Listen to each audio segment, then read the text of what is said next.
오늘은 에스라를 본문 삼아서 에스라에 대해서 말씀 전하고자 합니다.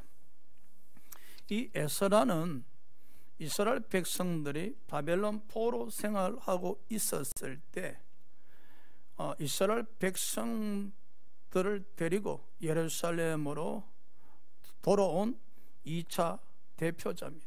즉 바벨론 포로 생활한 이스라엘 백성들을 예루살렘으로 귀환시킬 때 바로 2차 대표자였다는 사실이죠. 이 에스라는 과연 어떤 사람이었는가? 첫째, 말씀에 익숙한 자였었습니다. 7장 6절이지요. 그는 이스라엘의 하나님 여호와께서 주신 모세 율법에 익숙한 학자로서 그랬지요. 모세 율법에 익숙한 학자, 한마디로 말씀 박사, 말씀에 익숙한 자였다는 사실이죠. 당시에 이스라엘 백성들은 바벨론 포로 생활하고 있었기에 말씀을 가까이 하기는 힘듭니다. 그리고 말씀에 익숙한 자 되기도 더욱더 힘들었어요. 그럼에도 불구하고 에스라는 아론의 16대 자손으로서 신앙을 유지했었고 끊임없이 말씀을 연구하고 또 말씀을 준행하는 가운데 말씀에 익숙한 자였다는 사실이죠. 한마디로 말씀의 전문가였다는 거예요. 그래서 말씀을 연구하고 말씀을 가르치고자 이제 예루살렘으로 돌아오고자 했었지요. 전문가, 그럼요. 여러분, 전문가가 되는 길은 타고난 소질도 있어야 되지만은 또 노력도 있어야 돼요. 그죠? 오늘 에스라는 말씀의 전문가. 우리는 10년, 20년 신앙생활 하셨잖아. 그죠? 그럼 우리도 이제 뭔가 전문가가 되어 있어야 되는데, 안타까운 것은 신앙생활을 20년, 30년 했음에도 불구하고 아직 성경 찾기가 힘들어 하시는 분들 있어요. 그 신약 이렇게 빌레몬서 찾으세요 하면은 빌레몬서 찾는데 한참 걸려. 빌레몬서, 히브리서 바로 앞에 있잖아, 그죠? 우리가 성경에 조금 익숙한 자가 되셔야 돼. 뿐만 아니라 역대상 25장 7절에 보니까 찬송을 배워서 익숙한 자들이 288명이었다고 그랬거든요. 배워서 익숙한 자. 그럼요, 우리가 기도를 배워서 기도에 익숙한 자, 성령까지 교통하는 법을 배워서 성령까지 교통하는데 익숙한 자, 전도하는데 익숙한 자, 그죠? 말씀에 익숙한 자. 디모데후서 3장 15절에 보면은 디모데는 어렸을 때부터 성경을 배웠더라 그랬었습니다. 누가 성경을 가르쳤습니까? 바로 예조모 로이스와 어머니 유니게가 성경을 가르쳤다는. 그렇다면은 예조모 로이스와 어머니 유니게는 말씀에 익숙한 자였지요. 그리하니 손주와 아들에게 말씀을 가르치니 이 디모데가 청년이 되었을 때 그 마음이 거짓이 없는 믿음을 가졌더라. 거짓이 없는 믿음을 가졌더라 했지요. 그럼요, 부모는 자녀들에게 말씀을 가르칠 수 있어야 됩니다. 그래 하려면 부모가 말씀에 하셔야지. 그리 하셔야만 자녀에게 말씀을 가르칠 수가 있지. 그런데 그 말씀을 가르치는 방법에도 또 익숙한 자가 있어요. 제가 중학교 1학년, 2학년 우리 중학교가 미션 스쿨이었어요. 그 목사님이 머리가 아주 백발이신데 성경 공부 시간이 그렇게 즐거웠어요. 왜? 우리는 다 성경 공부 시간이 옛날 이야기 듣는 시간이었어.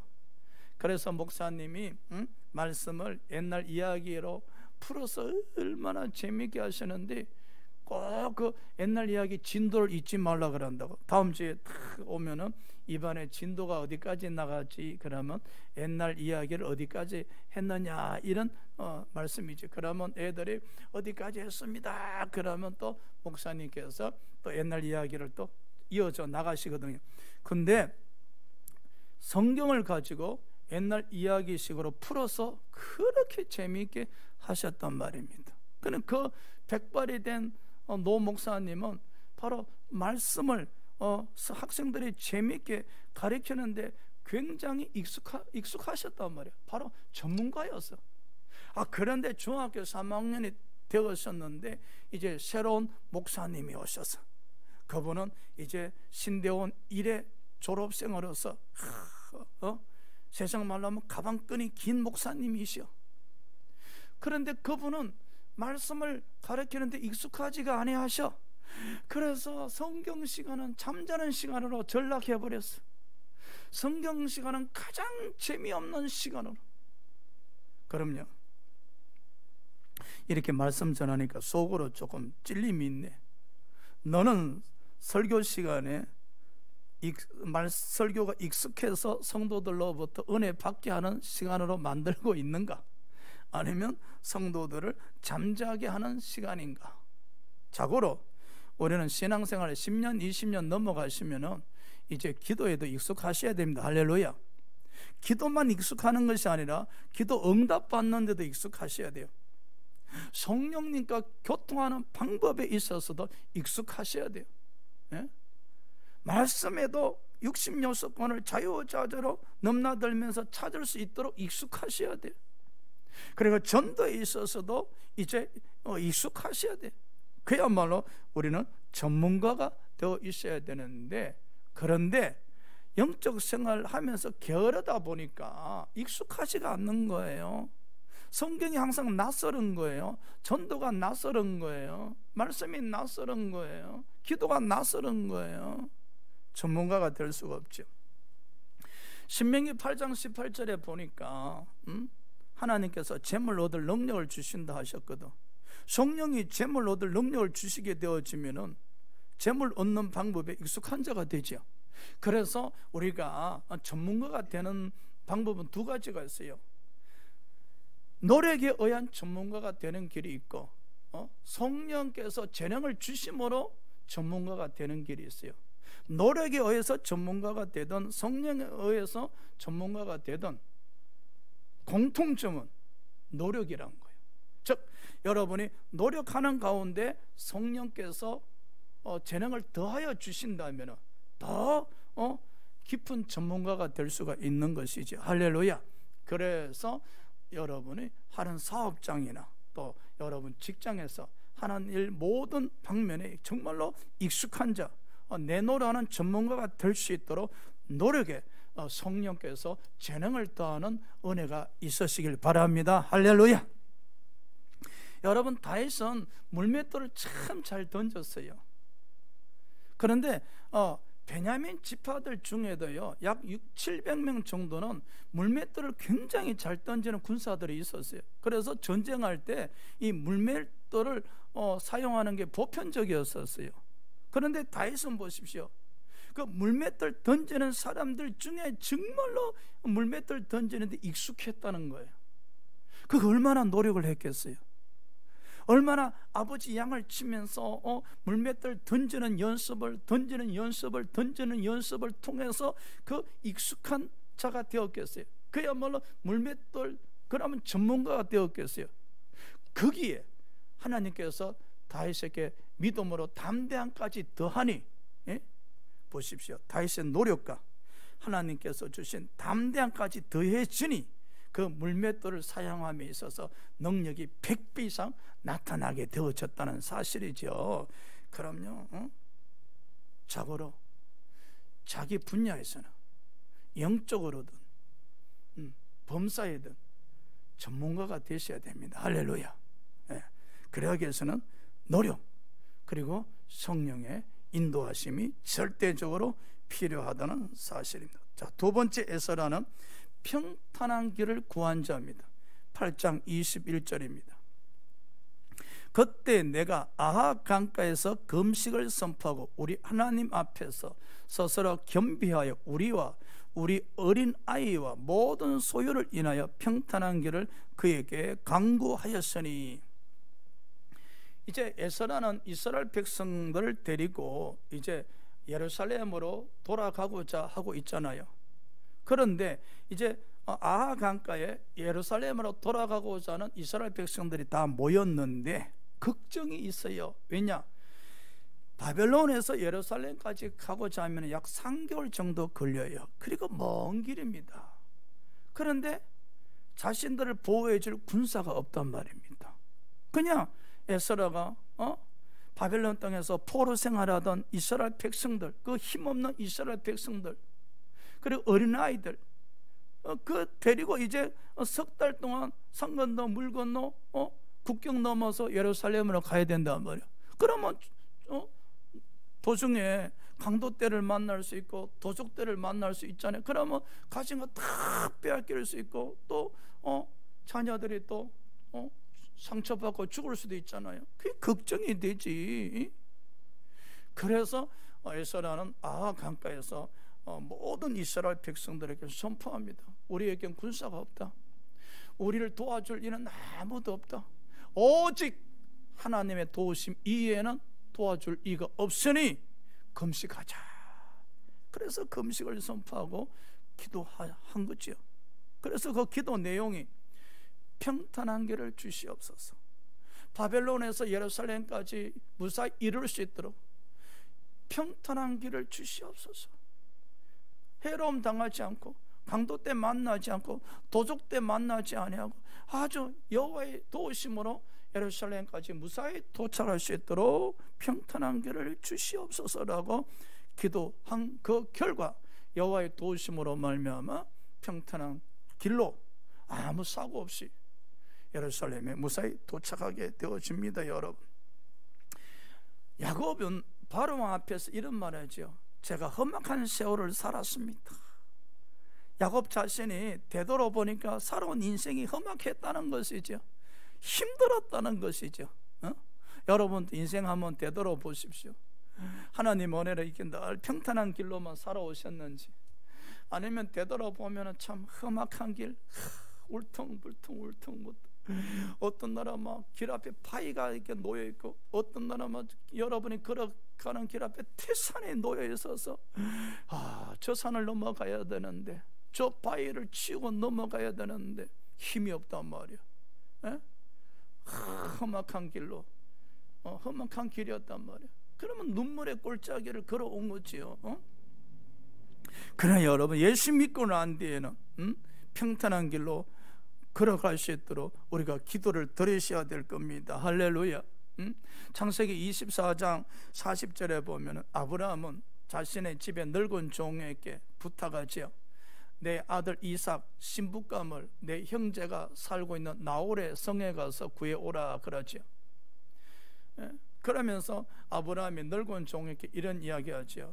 너가 직접 이삭의 신부를 구하러 가긴 갔지만은 여호와 하나님께서 너보다 사자를 먼저 앞서 보내셔서 너가 쉽게 이삭의 신부를 구할 수 있도록 평탄한 길을 주시리라. 할렐루야. 그럼요, 우리가 이런 은혜가 필요합니다. 여러분이 어떤 일을 구하고 어떤 일을 또 필요한데 여러분 힘으로 능으로 구하기 전에 성령께서 먼저 개입하셔서 평탄한 길을 만들어 놓으신단 말이에요.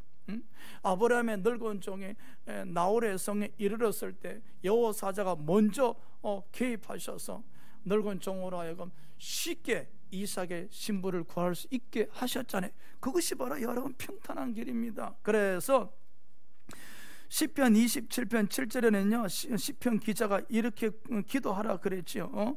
여호와여 주의 길로 나를 가르치고 내 원수를 인하여 평탄한 길로 인도하여 주시옵소서.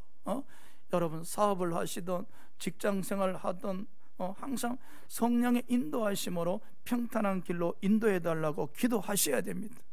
그래서 여러분 자녀들이 아침에 회사 출근할 때 부모는 뒤에서 기도로 밀어주셔야 되겠죠. 하나님, 우리 자녀가 오늘도 회사로 출근합니다. 오늘 하루도 회사에서 평탄한 길을 허락하여 주시옵소서. 마늘의 원수가 나타나서 자녀들의 그 앞길에 그 평탄한 길을 방해하고자 할 때 성령이 역사하여 주셔서 원수를 물리치게 하시고 평탄한 길을 허락하여 주시옵소서. 여러분 사업장에도 마찬가지입니다. 일 시작하기 전에 기도를 드리셔야 되겠지. 아버지, 오늘도 여호와의 도우심으로 말미암아 평탄한 길을 주셔서 평탄한 길을 주시옵소서. 마귀는 험악한 길을 만들고자 하고 울퉁불퉁한 길을 만들어서 눈물 흘리게 만들고 넘어지게 하고자 하나, 주님 오늘 평탄한 길을 허락하셔서 주님의 도우심으로 오늘 하루도 승리할 수 있도록 인도하여 주시옵소서라고 기도를 드리셔야 될 겁니다. 그래서 잠언서 5장 21절에 보니까 사람의 길은 여호와 눈앞에 있나니 여호와께서 모든 길을 평탄케 하시리라. 에스라는 백성들과 함께 아하 강가에서 평탄한 길을 달라고 기도하셨습니다. 여러분 가정에서, 사업장에서, 직장에서, 또 어느 곳에서든지 여러분 있는 공간에서 평탄한 길을 달라고 기도하시기 바랍니다. 그리 하실 때 지금까지 험악한 길로 살아오셨 할지라도 성령의 도우심으로 말미암아 평탄한 길로 걸어갈 수 있도록 축복하실 겁니다. 자, 에스라는 세 번째, 죄를 보고 탄식하는 자였었습니다. 9장 3절입니다. 내가 이 일을 듣고 속옷과 겉옷을 찢고 머리털과 수염을 뜯으며 기가 막혀 앉으니. 이 일이 뭡니까? 이스라엘 백성들이 바벨론 포로 생활하다가 이제 예루살렘에 돌아왔으면 하나님의 은혜에 감사하면서 살아야 될 거 아닙니까? 근데 벌써 하나님의 은혜를 망각하고 잊어버리고 재벌을 개 못 준다는 말이 있듯이 또 예루살렘에 돌아와서 좀 편안해지니 그 원주민들과 또 함께하고 또 이방인의 딸들을 아내로 맞아들이고 또 우상을 숭배하게 되어졌단 말이요. 이러한 일을 들은 에스라가 속옷과 겉옷을 찢으면서 자기 수염을 뜯으면서 기가 막힌다는 것이죠. 여러분도 살면서 기가 막히는 일 있죠. 어떤 일로 인해서 진짜 기가 막혀 할 말을 잊어버려. 잘못하면 정신줄을 놓을 수도 있어. 여러분이야 뭐 속옷과 겉옷을 찢지 않겠지만은 가슴을 치면서 탄식하지요. 살아가면서 기가 막히는 일은 안 생기시기 바랍니다. 할렐루야. 좋은 일만 여러분 사업장이나 직장이나 느닷없이 할 말을 잃어버릴 기가 막힌 일이 생기면 정말로 탄식할 수밖에 없죠. 지금 에스라는 이스라엘 백성들의 죄를 짓는 소식을 듣고 기가 막히는 거예요. 아버지 은혜로 말미암아 바벨론 땅에서 종살이 하다가 이제 예루살렘에 돌아와서 살게 하셨는데 그게 얼마나 되었다고 또 이방인의 딸들을 아내로 맞이하며 그들과 함께하며 우상을 숭배하고 있으니 에스라가 하나님 앞에 죄송하다는 거예요. 하나님, 제가 하나님 앞에 머리를 들 수가 없습니다. 하나님 앞에 낯짝을 들 수가 없습니다. 우리 이런 이야기 많이 하죠. 시골에 보면은 자식들로 인해서 이제 낯짝 들고 어떻게 다닐 수 있나? 사람들 보기에 남사스러워서 어떻게 다닐 수 있나? 우리 다른 데로 이사 가자 이렇게 이야기하지요. 그런데 하나 중량을 놓치고 있어요. 우리가 죄를 범하던 자식들이 죄를 짓던 아니면 제3자들이 죄를 짓던 간에 그 죄를 볼 때 이 양심이 살아있고 믿음이 살아있으면 탄식할 수밖에 없지요. 탄식할 수밖에 없고 자식들이 죄를 지었을 때 부모의 죄를 여기고 기가 막힌다고 이야기하지요. 그런데 우리는 사람들은 부끄러워하는데 이제 어떻게 사람들 보면서 살고 살 수 있을까? 사람들은 부끄러워하는데 왜 하나님 보시기에 죄송하는 마음이 안 생기는지. 우리는요, 우리 죄로 인하든지 아니면은 자식의 죄로 인하든지 아니면은 교회 다른 성도들의 의한 죄이든지 간에 그런 소식을 들었을 때, 야, 교회 이름자 이야기 못하겠다, 남사스러워서, 이렇게 사람을 의식하면서 부끄러워하기 앞서 하나님 죄송합니다, 우리가 이제 하나님 앞에 낯짝을 들 수가 없습니다. 하나님의 은혜를 잊고 하나님의 계명을 저버렸사오니 우리가 어찌 하나님 앞에 얼굴 들고 살아갈 수 있겠습니까? 하나님 죄송합니다. 여러분, 하나님이 먼저 생각나셔야 됩니다. 할렐루야.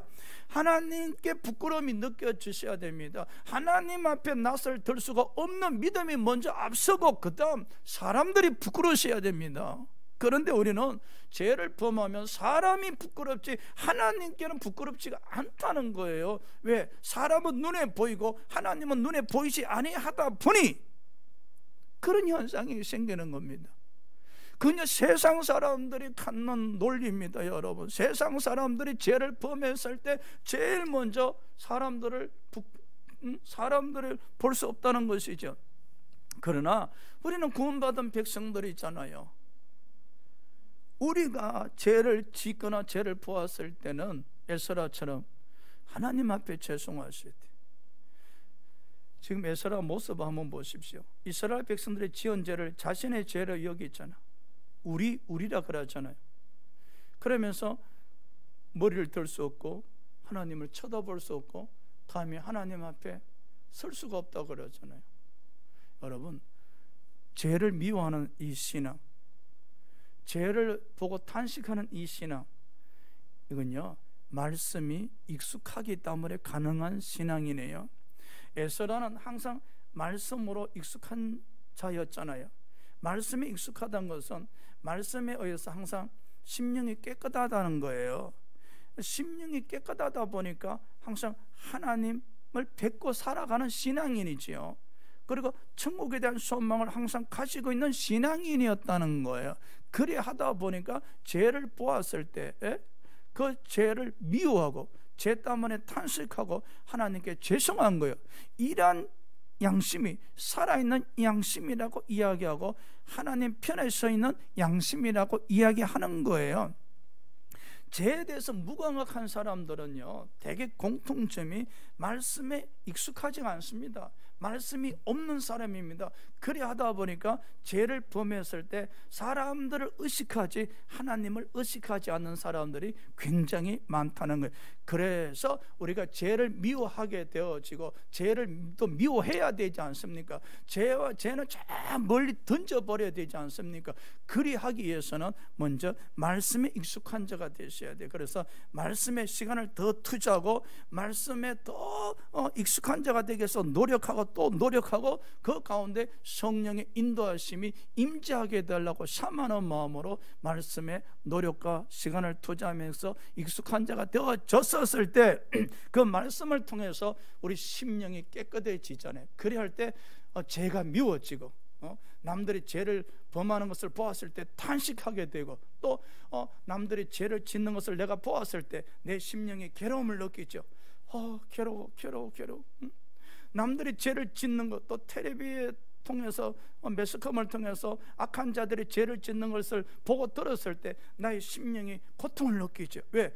우리 심령은 영적으로 살아있는 심령이고 죄를 미워하고 죄를 멀리하고자 하는 심령이기에 죄를 짓는 자들의 모습을 보면 우리 심령이 고통을 느끼죠. 심령이 살아있기에 죄를 미워하기에 이 심령이 고통을 느끼는 거예요. 그래서 죄를 보는 순간 고개를 돌리는 거예요. 죄를 미워하는 거예요. 죄를 멀리하는 거예요. 오늘 바로 에스라가 바로 그러한 심령을 갖고 있었다는 겁니다. 할렐루야. 바로 우리도 에스라처럼 말씀에 익숙한 자가 되셔서 죄를 미워하고 죄를 멀리하고 죄를 보고 탄식하는 심령을 갖고 있어야 하실 겁니다. 네 번째, 에스라는 하나님의 도우심을 입은 자였었습니다. 자, 7장 6절에 한번 봅시다. 하나님 여호와의 도우심을 입음으로, 멋있는 단어죠. 하나님 여호와의 도우심을 입음으로 이 은혜가 여러분에게 임하시기 바랍니다. 할렐루야. 왕에게 구하는 것은 다 받은 자이더라. 왕에게 에스라가 필요한 것을 구했단 말입니다. 그걸 왕이 오케이 해줬다는 거예요. 특히 사업하는 사람들은요, 이 여호와의 도우심이 있어야 돼. 이제 사업상 어떤 사람을 만나러 가서 사인을 받아야 되는데, 이게 보통 깐깐한 게 아니단 말이야. 안 해줄 것 같단 말이야. 그때 여러분 이런 기도 드려야 되겠지요. 여호와의 도우심이 필요합니다. 여호와의 도우심의 손길로 임하여 주셔서 제가 오늘 어떤 분을 만나러 가는데 여호와의 도우심으로 말미암아 사인 받게 하여 주시옵소서. 또 직장생활도 마찬가지입니다. 상사가 깐깐하단 말이야. 사인 안 해줄 것 같아. 주여, 여호와의 도우심이 절대적으로 필요합니다. 여호와의 도우심으로 말미암아 상사로부터 이것을 사인받을 수 있도록 도와주시옵소서. 여러분, 매 순간순간마다 여호와의 도우심이 임하게 해달라고 기도를 하셔야 됩니다. 할렐루야. 한번 볼까요? 에스라는요, 여호와의 도우심으로 말미암아 어떤 도움을 왕에게 받았는가? 왕이 감동을 받아서 에스라야, 예루살렘에 올라갈 뜻이 있는 모든 자 누구든지 함께 가거라 그럽니다. 어마어마한 축복이지요. 에스라가 왕이요, 바벨론 땅에 있는 이스라엘 백성들 예루살렘을 데려가고자 합니다. 그려? 원하는 자 다 데려가라 그러잖아요. 뿐만 아니라 왕과 신하들이 은과 금을 모아서 에스라에게 주면서 이거 예루살렘 성전에 가서 헌금으로 드려. 할렐루야. 왕이 감동을 받아서 신하들에게 명령해서 헌금을 딱 걷어고 에스라에게 주면서 예루살렘에 가서 성전에 헌금하고 그렇게 이야기하잖아요. 또 에스라 왕은요, 그 청지기께 명을 내려서 에스라가 필요한 모든 물질을 신속하게 시행하라. 신속하게. 에스라가 뭘 원하든지 간에 청지기 그대는 에스라의 소원을 다 들어주려 했잖아요. 뿐만 아니라 예루살렘에서 성전에 일하는 자들에게는 세금을 면하게 하라. 할렐루야. 그러니까 한마디로 하나님의 도우심으로 왕은 에스라의 소원을, 에스라가 기도하는 것, 에스라가 구하는 것을 다 들어주셨다는 거예요. 그럼요, 우리가 범사의 축복받기 원하잖아요. 범사의 축복받는 것은 여러 가지 방법이 있어요. 하나님의 도우심이 손길이 임했었을 때 하나님은 깐깐한 사람도, 어려운 사람도, 바늘 찔러서 피 한 방울 안 날 것 같은 사람도 하나님의 도우심이 손길이 임하면 그들이 여러분 편에 서서 여러분을 도와주신다는 겁니다. 할렐루야. 그래서 사람들이 이야기하죠. 어찌 저분이 도와주셔서?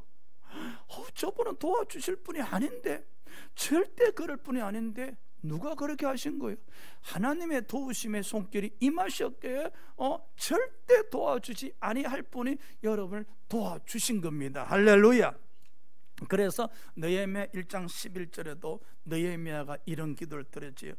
오늘 종이 형통하여 이 사람을 들 앞에서 은혜를 잊게 하옵소서. 이 느헤미야도요, 예루살렘에 가서 성벽을 건축하고 싶었거든요. 그런데 왕이 허락을 해야 된단 말이에요. 그래서 왕이 허락할지 아니할지 모른단 말입니다. 왕이 허락하지 아니하면 예루살렘에 가서 성벽을 건축할 수 없단 말입니다. 그래서 느헤미야가 하나님 앞에 기도를 드렸지. 하나님, 왕 앞에서 은혜를 잊게 하여 주시옵소서. 오늘 종을 형통케 하사, 오늘 종을 형통케 하사 이 왕 앞에서 은혜를 잊게 하셔서 제가 예루살렘에 가서 성벽을 건축할 수 있도록 도와주시옵소서. 우리 이런 기도 하셔야 돼요. 하나님은 사람의 마음을 감동시킵니다. 로마서 8장 26절에 그죠? 성령은 우리 연약함을 도우시잖아. 우리 힘으로 깐깐한 사람을 변화시킬 수 없잖아요. 우리 힘으로 어떤 오다에 대해서 사인 받을 수가 없단 말입니다. 우리 힘으로 직장 상사를 감동시킬 수가 없단 말입니다. 그런데 성령께서 우리 연약함을 도와주실 때, 성령이 우리 연약함을 도와주실 때 우리가 구하는 것이 다 응답받을 수 있다는 사실입니다. 그래서 여러분, 이 에스라는 어떻게 하나님의 도우심의 손길로 왕에게 구하는 것을 다 받을 수 있었을까요? 제가 말씀드렸잖아요. 말씀에 익숙한 자였다는 거예요. 말씀에 익숙하다는 것은 말씀을 통해서 항상 심령이 깨끗하다는 거예요. 심령이 깨끗하니까 죄를 미워하지 않아요. 죄를 멀리하지 않아요. 그러니까 에스라의 심령이 항상 하나님 편에 서 있는 거예요. 하나님 편에 서 있으니까 하나님의 도우심이 손길이 임할 수밖에 없죠. 그래서 우리가 한 주간 여러분 성경 공부 열심히 하시잖아요. 대신 성경 공부를 통해서 항상 우리 심령이 하나님 편에 서 있어야 돼요. 하나님 편에 서 있고 또 죄를 미워하고 죄를 멀리하는 가운데 하나님 도와주세요. 성령님 또 이 연약함을 도와주시옵소서. 제가 오늘 어떤 분을 만나러 가는데 성령님 도우심이 필요합니다. 성령님 도우심 필요합니다. 이렇게 간절히 가면서 기도하는 거예요. 가면서 성령님 도와주시옵소서. 오늘 제가 누구를 만나러 갑니다. 성령님 도와주시옵소서. 성령님의 도우심이 절대적으로 필요합니다. 성령님의 도우심으로 말미암아 그분으로부터 제가 원하는 것을 받을 수 있도록 인도하여 주시옵소서. 가는 내내 기도하면서 가는 거예요. 그런데 성령이 도우심의 손길이 임하게 되어지면 상상할 수 없는 놀라운 일들이 생기기 시작하는 겁니다. 할렐루야. 느헤미야도 하나님의 도우심의 기도를 드린 결과 어떻게 되었습니까? 하나님의 도우심으로 왕이 허락해서 그리고 얼마나 말미 주모 되겠는가. 속히 가서 소원대로 예루살렘 성벽 건축하고 속히 돌아오게 라고 했지 않습니까? 창세기 39장 3절에 보십시오. 요셉이 사랑받는 아들에서 노예가 돼서 애굽에 팔려갔을 때 미래가 뭐 있겠습니까? 요셉이 노예가 되었을 때 누구를 의지할 수 있겠습니까? 누구가 요셉을 도와줄 수 있겠습니까? 노예인데, 보디발 집의 노예인데, 평범한 노예인데 누가 요셉을 도와줄 수 있겠습니까? 여러분, 희망이 없습니다. 그런데 요셉은 기도를 드리기 시작했지요. 아버지 도와주시옵소서. 아버지 도와주시옵소서. 여호와께서 요셉과 함께 하심으로 말미암아 요셉에게 여호와께서 함께 하심으로 요셉이 무엇을 하든지 간에 형통하게 만들어 버리셨잖아요.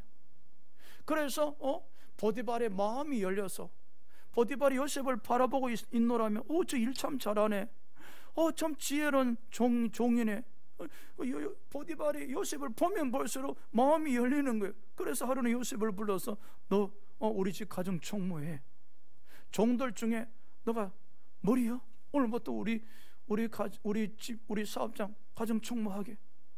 여러분, 여호와의 도우심이 손길이 임하게 되어지면요, 우리가 신세가 비록 노예 같다 할지라도, 할 수 있는 게 아무것도 없다 할지라도, 모든 것이 앞뒤 꽉 막혔다 할지라도 여호와의 도우심이 임하게 되어지면 동서사방이 다 열립니다. 우리를 평탄한 길로 인도해 주십니다. 그 평탄한 길이 은혜의 길이요, 축복의 길이지 않습니까? 오늘 설교 정리합니다. 기도가 딱 한 문장 나옵니다. 성령님 도와주시옵소서. 할렐루야. 성령님 도와주셔서 이 모든 것이 이루어지게 하옵소서. 또 말씀을 가지고 기도한다면 성령님 에스라를 도와주셔서 에스라가 왕으로부터 구하는 것을 다 받을 수 있었듯이 성령님 저의 연약함을 도와주셔서 제가 어떤 사람으로부터 구하는 것을 다 받을 수 있도록 인도하여 주시옵소서. 또 여러분 자녀들 위해서 기도할 때 성령님 에스라를 도와주셔서 에스라가 왕으로부터 구하는 것을 다 받을 수 있었듯이 오늘 우리 자녀를 축복하셔서 우리 자녀를 도와주셔서 이제 어떤 사람을 만나러 가는데 그분으로부터 모든 것을 받을 수 있도록 축복하여 주시옵소서. 할렐루야. 오늘 설교는 기도 한 문장입니다. 성령님 도와주셔서 그래서 원하는 것을 다 받을 수 있도록 역사하여 주시옵소서. 우리 힘으로 능으로 감당하지 못할 일들이 얼마나 많습니까? 우리 힘으로 능으로 우리가 연약해서 힘들 때 얼마나 많습니까? 성공하고 싶은데, 축복받고 싶은데, 건강하고 싶은데 직장에서 인정받고 싶은데, 머리가 되고 싶은데, 그런데 험악한 길이단 말이야. 누가 이 험악한 길을 평탄한 길로 돌려놓겠습니까? 오직 우리 연약함을 도우시는 성령님 밖에 더 있겠습니까? 오늘 이 시간 우리 다 같이 주의 일청하면서 한번 기도합시다.